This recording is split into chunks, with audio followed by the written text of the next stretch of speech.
Mi hija me roba el maquillaje. Si mi mamá te va así pintorreteada, te va a regañar. A mí no me van a escuchar ese tan zapa. Bueno, ¿y quién me cogió mis maquillajes? De seguro me los cogió Sofía. ¡Sofía! Esto lo voy a meter en la gaveta de mi hermana para que mi mamá no me regañe.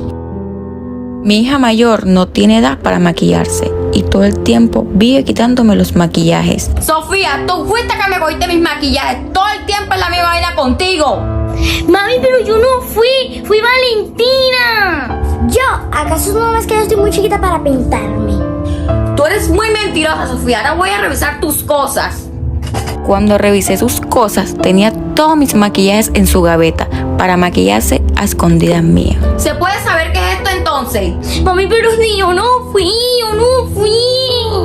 Voy a castigar a mi hija por una semana para que deje de ser tan mentirosa.